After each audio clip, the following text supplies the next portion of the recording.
The Pit Press Podcast.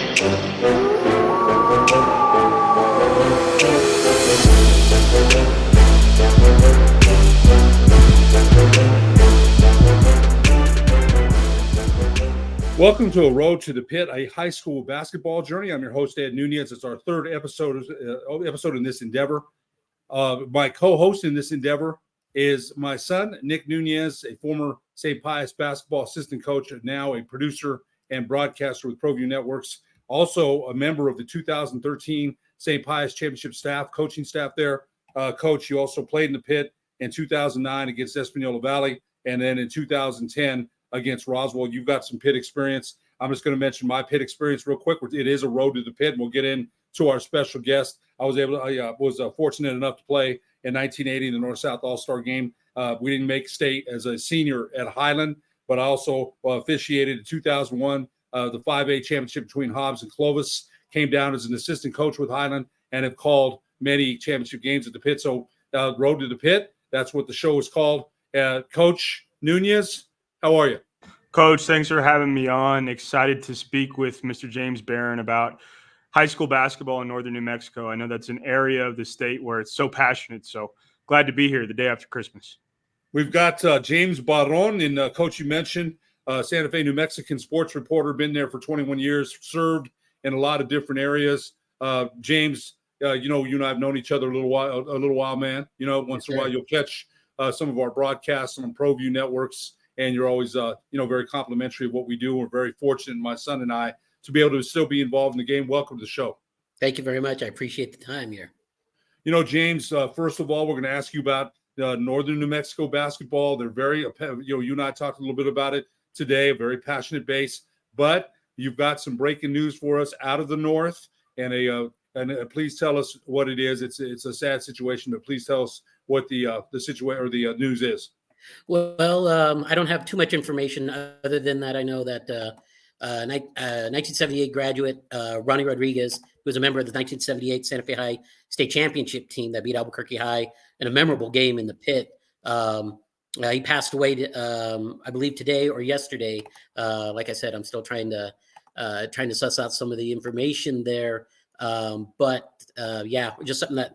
I just received a Facebook text from somebody informing me of that, and that's a very, very sad day, in particular because I think up north, when you think of some of the great teams that have been out there, I think everything kind of begins and kind of ends, I think, with that 78 team because of that special group and the fact that it's the last state championship team that Santa Fe High had in basketball. Real quick, I'm going to mention that game to you. I was there, and I remember now Dave Romo, the former Albuquerque High assistant coach, disagreed with me. That night, I felt Santa Fe had more fans than Albuquerque High. I really did. I remember when the Demons came down, it was packed house, and I was stunned that I thought Santa Fe had more fans. Santa Fe wins a close one. Let's go over that team real quick. Leonard Rodriguez, Daryl Espy, Robbie Wren, Ronnie Rodriguez. What a team. Coached by the legendary Norteño of all Norteños, Lenny Roybal.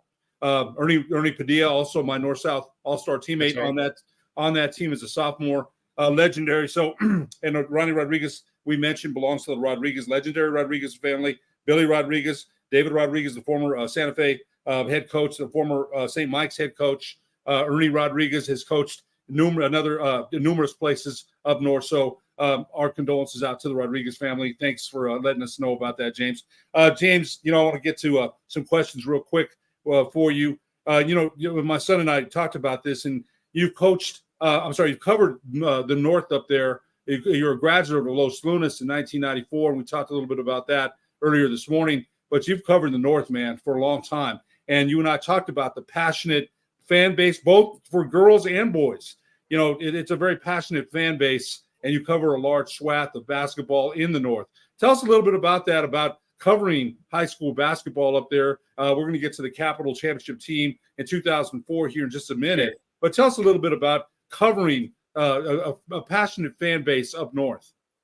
Well, I'll tell you what, in the 21 years that I've been here, I think a big reason why I've stayed for so long is because of our readers there and the fan bases.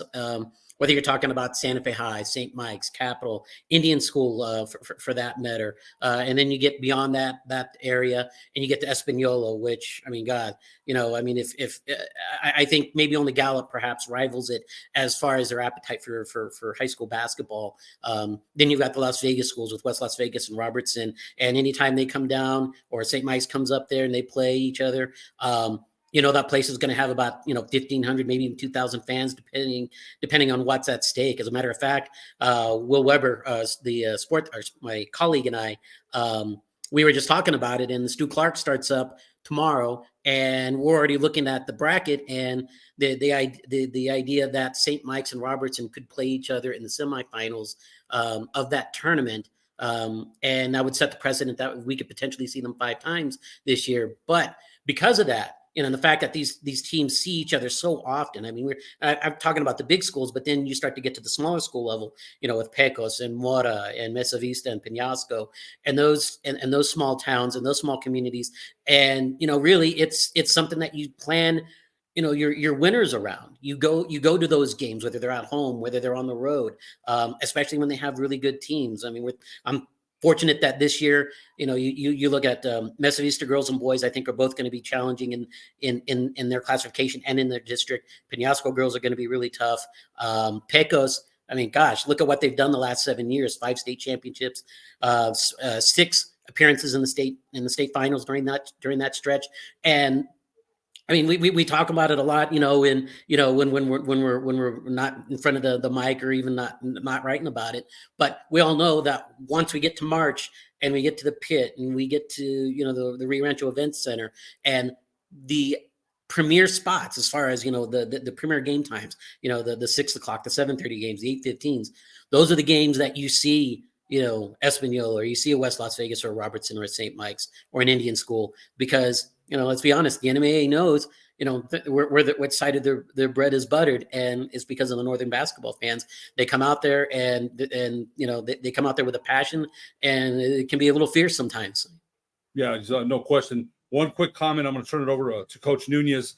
We didn't mention, my mistake, we didn't mention Bobby Rodriguez, the former head man at St. Mike's, Santa Fe, a tournament named after him, the father of Ronnie Rodriguez. And, the Rodriguez family, their name is very big in northern New Mexico. I didn't want to not mention Coach Rodriguez. Go ahead, Coach Nunez.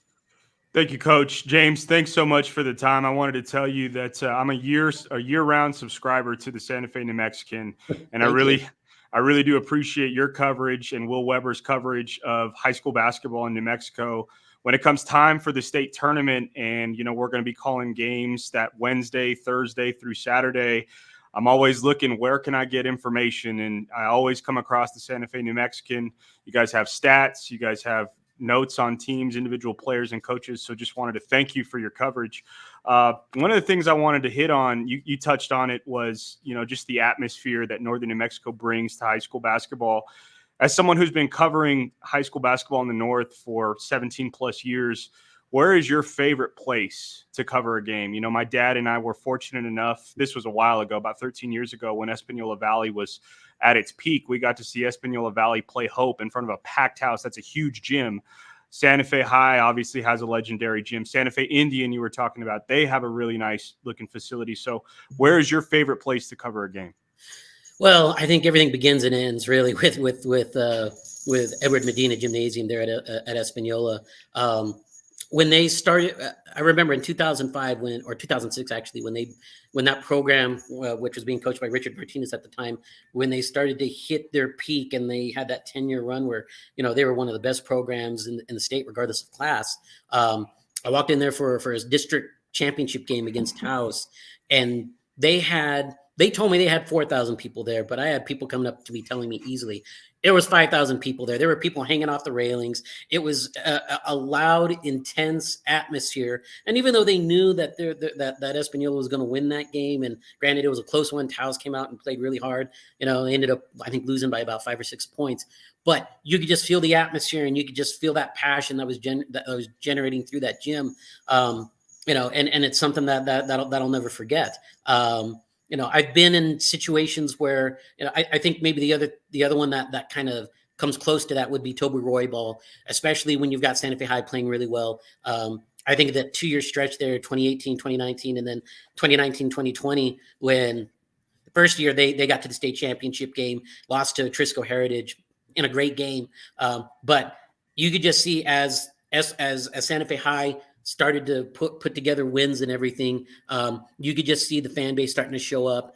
And then the following year, when it really became the battle between them and Capital, and they played each other 6 times, twice, in the district, once in the district playoff game, another in the district championship, and they were getting 3,000 or 4,000 people to those, to the venue and everything, and it just made for a great atmosphere, and you don't really see that, in a lot of other places. I mean, when you have to get there early, and I'm talking like C team games. Not even JV. I mean, if you get to the JV game, you're really going to be struggling to find a seat. But I mean, that's how much love that there is in northern New Mexico for that. And it's not just like, I think the best part about it is it's not just Santa Fe. If it's Capital Santa Fe High, and they're playing for something important, it's not just the Santa Fe residents that show up. You get people from Espanola, you get people from Pecos, and even from Vegas. I mean, when they know that there's a big game and there's a lot on the line, people will show up from around northern New Mexico just to watch the game.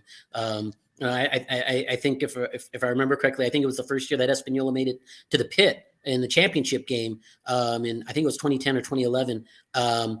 There was a waiting line for about 90 minutes. They actually had to stop selling tickets during the 5A girls championship game because there was no room. They had to literally wait for all of the 5A fans to come out, so that way they could let everybody else in there. And I had people telling me, they missed the first half of that game when they played. If I remember, the first time they played Roswell was another great game. They lost by 3. And I think if you talk to a lot of reporters, everybody remembers that game for Richard Martinez just taking control of the post-game interview and talking about one call, a calming call that came out with like 90 seconds left. And the funny thing is, Espanola took the lead after that call. But if you ask Richard Martinez, it was the call that determined everything. But just, I mean, I've been to Lobo basketball games. I mean, I don't know if you look at my resume and everything, I was at, I covered the Lobo basketball team when I worked for the University of New Mexico newspaper, the Daily Lobo. And I was there for some of those games, the infamous Royce Only 3-pointer against Utah. And that place was loud, ear-splitting loud. And that game rivaled anything I'd ever seen with a Lobo men's basketball game. It was truly an amazing experience, and something that I'll carry to my grave as just one of those things that'll just make me smile. Yeah. One more question, Coach. Oh, go ahead, Ryan. Whoa. How many times can we mention the Daily Lobo on our podcast or network, Ed? There's one. Hey, there you go, man. I always forget that I produce this show. It's not my job to talk, but I always forget that James is a Daily Lobo alumni. They're all around here now. They are. Sorry about that. That's the managing editor there, and a man that you know very well, Ed. He's also a Daily Lobo alum too. So as well as working for the Albuquerque Journal for God knows forever. So there's a lot of roots there. Yeah, Coach. Go ahead, Coach. I just had one more question to kind of touch on what you just said, James. The rivalries that brew in the North. I think you had a column the last couple of days, notes from the North, and then you rounded up the year of 2023. Yeah. Obviously, in boys basketball, St. Mike's and Robertson is developing into a fierce rivalry. There's a lot of rivalries in that 3A classification. If you look on the girls' side, Santa Fe Indian and Pewaukee, they just went at it. Santa Fe Indian and Robertson. So just talk more about the rivalries that you see covering Northern New Mexico basketball. Well, I think right now, especially over the last 2 or 3 years, the 2 biggest ones that I've seen have been St. Mike's Robertson, whether it be football, whether it be basketball. And I'll tell you what, and this was one that I think will start growing, and you'll see it this year, because I think Jason Abate over at Santa Fe Indian School has got a really good team on the boys' side. But Indian School also, when it came to boys basketball, girls basketball, I mean, they played Robertson in the state championship game 2 years ago. They played Robertson 4 times last year before Robertson was able to pull, and Robertson beat him every single time too. So, those are the 2 biggest rivalries, I think, right now.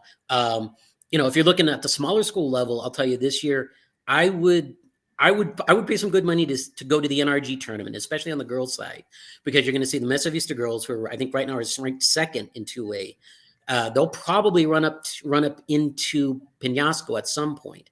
And those are two teams. As a matter of fact, them, Cuesta and Penasco, I think the coaches poll that came out last week, they had them ranked 2, 3, and 4. And so you know that's going to be a top heavy bracket at the NRG next week. You know, I mean, those are the ones. If you're looking at this year, I think for sure are games that people should mark on their calendar. You know, Coach, you mentioned the rivalries and Espanola when they had that success with Coach Martinez. I remember when they beat Roswell for the championship. I believe with Rodney Coles was on the team then, and I was covering the game with Henry Sequoia, was his color analyst, and Richard Martinez. I still remember that was dancing with Sally Marquez. It was so funny because she's trying to get away from him, and she's on the floor there. I don't know if you remember, and he's do-si doing, and she's that was one of the funniest moments of the tournament. And then the team put Rodney Coles on their shoulders afterward, and I thought it was fitting carrying him around, them on their shoulders. Great memories. Coach Nunez played against Espanola in 2009. Oh man! And you mentioned going. Oh, the fan base is rabid, right? And I mean that in a very good way. They're passionate about their basketball. They've proven that over and over. They will come out and see games. I've talked to Coach Ortega, Coach Adrian Ortega. Mentioned when he played for Las Vegas Robertson. There's when they played West. There's going to be some skirmishes in the crowd. I've talked to Coach Branch. Coach Branch, the former head man at Cuesta, Taos, Espanola. Now at Las Vegas Robertson. That guy's been all over the place, man. But every time I talk to Coach Branch, it's entertaining every single time. There's not a time when I don't laugh about some of the things he says. So Northern New Mexico basketball, you've done it all. I do want to ask you, and then I'm going to go turn it back to Coach Nunez about your top 10 list of coaches in the North. Joey Trujillo, I repped his games when he was at Mesa Vista. Cindy Roybal, I told you I had her on my show. She just got back into coaching, was a member of the New Mexico Sports Hall of Fame now. You've got Ben Gomez on that list, James Branch. Tell us about that list, how you arrived at it, and tell us a little bit about – I thought the list is outstanding. I think they're all great coaches. Tell us a little bit about it. Well, a lot of times it's just – I got to say, just to put it bluntly, it's just a lot of institutional knowledge. When you've been around as long as I have, you kind of know who the coaches are that especially the ones that stick around, the ones with the longevity. And let's be frank. To have longevity in the North means you've got to be doing something right. You got to be doing something good because we know how political it can get. We can talk about Richard Martinez till the cows come home, but that was a guy that got fired 4 times and yet still kept his job.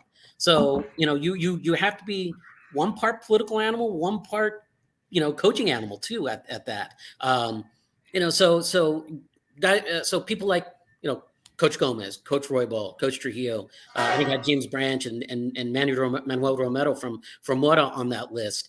Those are easy choices there just because they've got the resume that proves it. You can't argue against, coaches that win state championships and have their teams consistently compete. But you're seeing, I tried to add some of the newer blood there. A guy like Bobby Romero, who's at Academy for Technology in the Classics, another team that I think people should keep an eye on this year. They're probably the favorites in Class 2A on the boys' side. He's done a tremendous job with that program, and he got his feet wet at Espanola. If I can, and it's something that I mentioned in the column. His first foray into head coaching was at Espanola when they let go of Johnny Abeda mid-season. He had to coach all 3 teams, the JV, the C team, and the varsity, because he had no other coaches. And he managed to coach Espanola to the quarterfinals that year before they decided to hire Joe Estrada. But he's a guy that obviously has proven his mettle there, especially bringing ATC to the championship game last year. The one guy I was a little disappointed with that I didn't get in there, and I caught a little bit of flack from the Pecos faithful was Arthur Gonzalez because he was the guy that was there for the last 4 years of Ira Harge's tenure, and he was a part of those that 4-peat that the Panthers had, and then he came, took over, got Pecos back to the semifinals his first year there with a team that was really young, the group that basically became the state championship team that won it last year. But he's gotten to a state championship game, he's won a state title. He's another one that's right on that's right there in that list. And if I had an 11th pick, he'd probably be the one. But I kind of feel bad for some of the other coaches, like Santa Fe High's Cisco Rivera. I mean, it's his first year, but I think he's done an excellent job so far at Santa Fe High. You got a guy like Jason Abeda. He's taken Indian School to the state championship game. And his teams have always been competitive, and they pulled off some really big upsets. I think 4 years ago they beat, or 2 years ago actually, they beat Sandia Prep when I think Sandia Prep was like the 2 or 3 seed in Sandia Prep, and the Indian School fans literally took over that gym. I mean, that's I think Nick knows it pretty well, just having played there a few times and coached there a few times. But I mean, imagine that small gym just being overrun by Indian School fans. It was a great experience. But there are a lot of really good coaches, really good young up and coming coaches out there, and it makes it hard to try to determine who deserves what, because you can make an argument for probably about another 4 or 5 coaches there that deserve to be on that list. One more quick comment, and I'll turn it over back to Coach Nunez. Magic Medina, I believe he's on. Was he on that list? Yes, Yeah, Magic's one of the. Richard Tripp is a very, very dear friend of mine, and I've talked to Coach Medina, covered his games a couple times. A really good coach and a good man, and I wanted to make sure we mentioned him. And I'm glad you mentioned Ira Hards Jr., another guy that they hadn't won in Pecos in 60 for some years, and he wins 3 in a row. And Arthur Gonzalez carries that tradition on. Coach Nunez. James, I wanted to ask you about a recent story that you had in the Santa Fe New Mexican. Coaches, ADs say New Mexico has crowded field of prep basketball tournaments. And, Richard Tripp, the West Las Vegas athletic director, was interviewed as part of that story. I've seen that myself. The one of the tournaments down south, it was the Clovis Holiday Classic this year. It's normally a tournament all year round. That's not even in northern New Mexico, but we are seeing this now where there's an influx of early season tournaments, mostly played in December. I think it's great because you're playing, 3-4 games in a weekend. You're getting a lot of early season experience.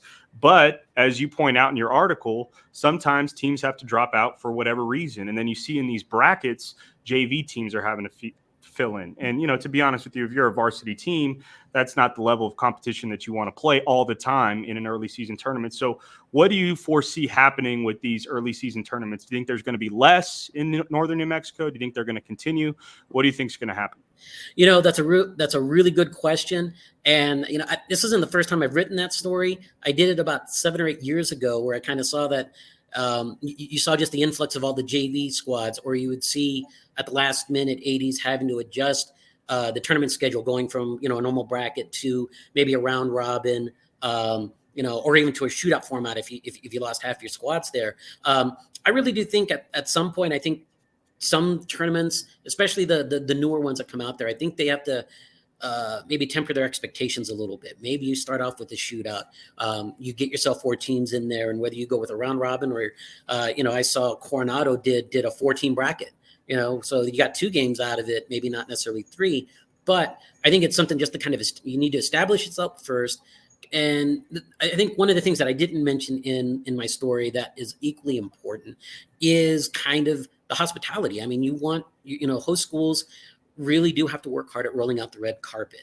You want these schools and these coaches and the players to feel like it's an important event and that their time is being well spent there. Capital City, I think, is a good example. I think Capital's Alarmandades is another good tournament where they've been able to, I think you kind of woo a lot of schools to your tournament because they see how you're being treated, whether it's the swag that you get. I know that, whether it be backpacks or they just be little trinkets or even, T-shirts and things like that for kids to remember their stay there.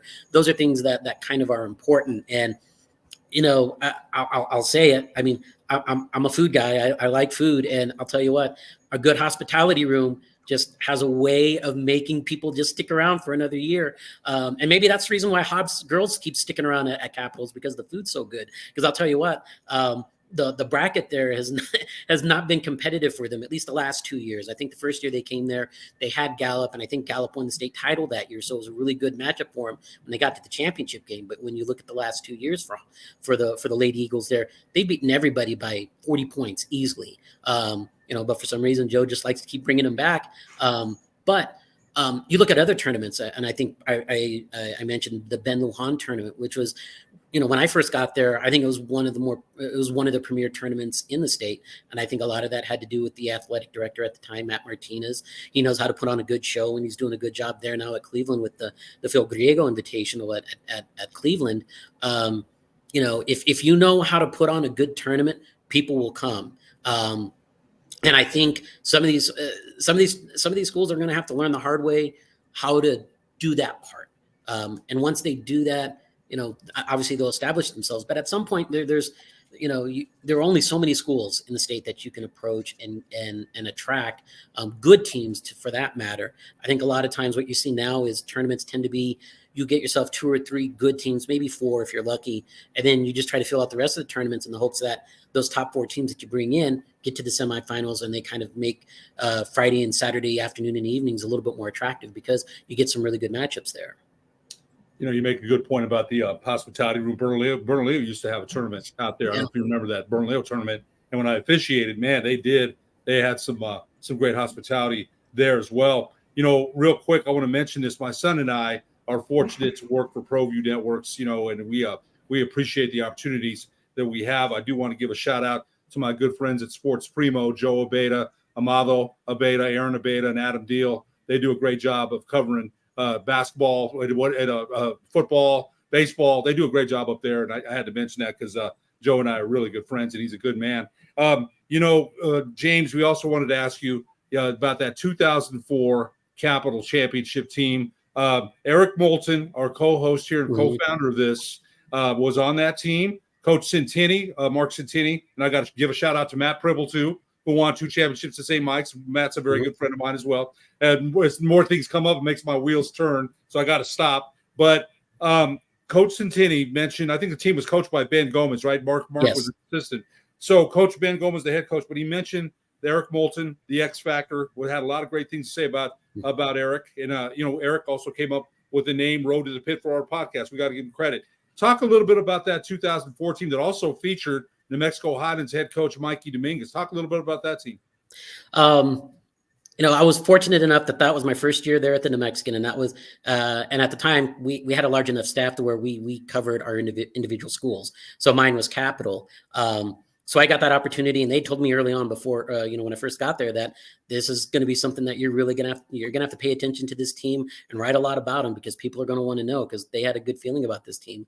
I think people, if people remember, Mikey was actually at Espanola with Coach Centeni the year before, and when they made their miracle run, another jargon in the Espanola lexicon there, where they were the 5th seed. And they beat everybody on the road to get to the state, to win the district title and get to the state tournament. But they left, and they both ended up at Capital. And to a lot of people, that was probably the key point in Capital's fortunes there. Mike was he started off as a 5'10" guard, was really talented, but then he grew 5 inches, and all of a sudden he's a 6'4" guard that could look over pretty much anybody and everybody out on the court, which gave him another element, especially with his passing ability and his shooting. But that team was maybe the most fun I've ever had covering a team. I mean, they were so in tune. I've never seen a team play more unselfishly than I saw that squad. I mean, it didn't matter who was scoring the points. I mean, they had 5 or 6 guys that could score, even Eric. And I know sometimes his playing time was kind of hit and miss that first year. The second year, after Stephen Lovato and Brian Mirabal, Jeremy Lithgow, and some of those guys left, he got, his spot in the rotation kind of moved up a little bit. But, it was truly a beautiful team to watch. I remember seeing them, beat El Dorado, at El Dorado early on in the year. I think their one loss was to Rio Grande, and that was when Rio Grande had Harvey Hale on the squad, and that team made it to the state championship game. But I think, if I remember correctly, I think they beat 2 state champions that year. And that game against Deming was just amazing, especially when Mikey hits that 3 from, we say it was really about 23, 24 feet. It was from the logo, but every time they keep moving that logo back, it gets a little bit further. So now I think we've literally got it about half court. And I'm sure by the time he passes, it'll be a 3/4 court shot by the end of it. But I mean, just a truly amazing game and a truly amazing team. And I've covered some really good teams, some really great teams during that stretch. but that will always be my favorite. And it's something that I kind of want to do when we get to the state tournament, is kind of doing a little bit of a retrospective and kind of talking to those guys about that experience, because they're still that's still the only state title that Capital has ever won, at least on the basketball side. And, Gomez has done an incredible job there. I mean, he's gotten to 6 state title games, and, there are a lot of coaches, they're happy if they make it to 1 or 2.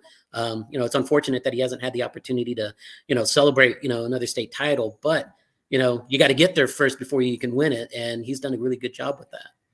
The former College of Santa Fe star, and people forget that, College of Santa Fe back in the day had a very good basketball program. Gordon Betancourt played there as well. And Ben Gomez was one heck of a player. Coach Nunez. What's your biggest surprise, James, out of the North so far in the early season? Biggest surprise team about 8 games in, looking at some of your coverage and some of the things that we look at. Santa Fe High, the season they've had so far, 5-1 under Cisco Rivera in his first season, taking over for Zach Cole. Another team in the 3A boys classification, West Las Vegas. They're undefeated now. They had a buzzer beater win against Espanola Valley last week. On the girls' side, Santa Fe Indian continues to be competitive with their 3rd head coach in 3 years. They've made the state championship the last 2 years in a row. Who have been the surprise teams for you so far?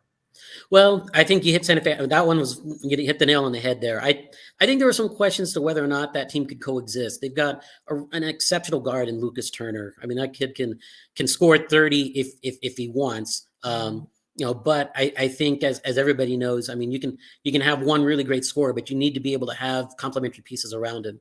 And last year they struggled with shooting. They didn't have enough guys to kind of spread the court the way Zach like to play, and so teams could kind of focus their defense to slow down their 2 or 3 main scorers. Now, if you try to take away Lucas, they've got guys like Isaiah Martinez, Joe Gonzalez, Michael Abeda, Aaron Abeda's son. I mean, those are guys that can take advantage of those opportunities. Diego Soveranes is another one.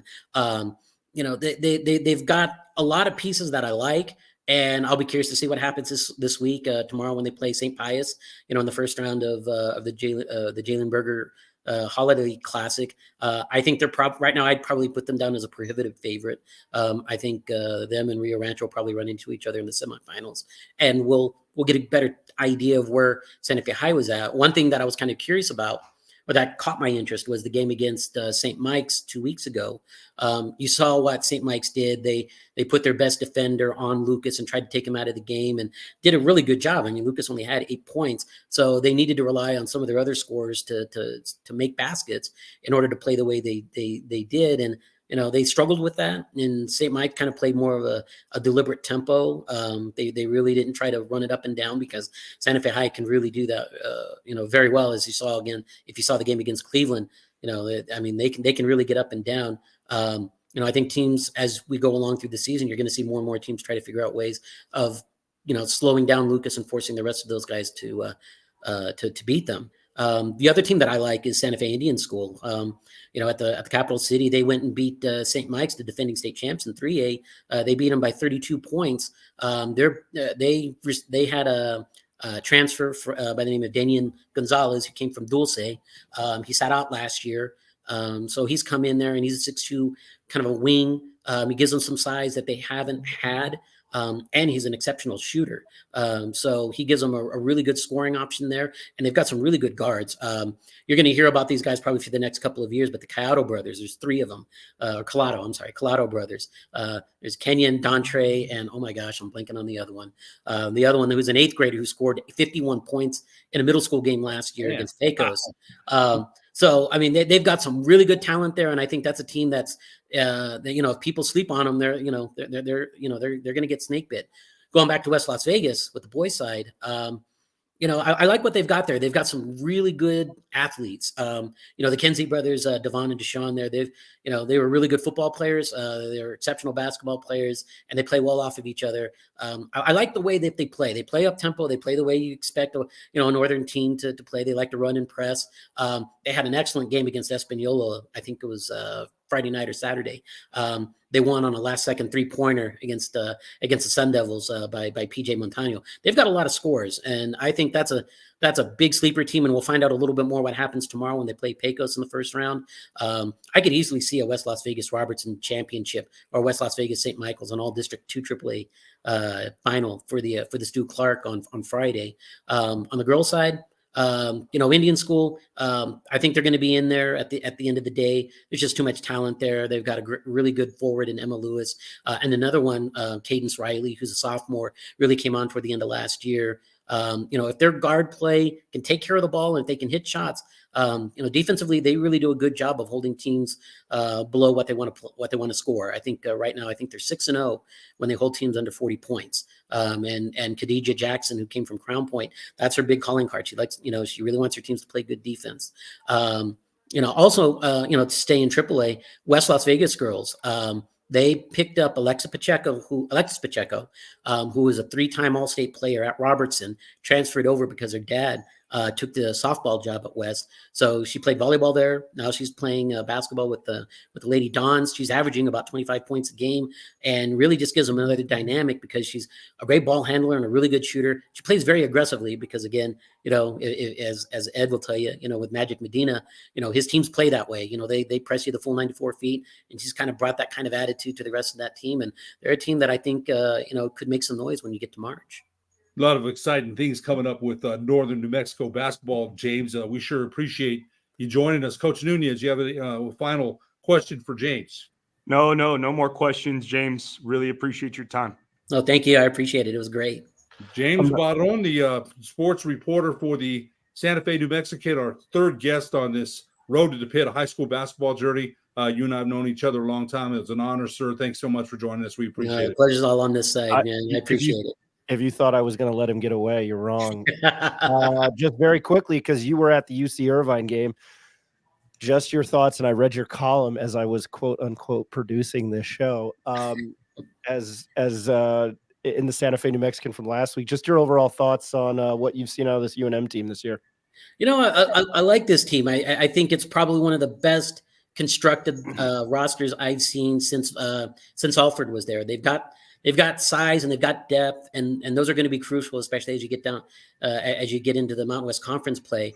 I think the one thing that concerns me that I kind of saw there during the first 15 minutes is when they're not making shots, they're not able to press and get the tempo where they like it.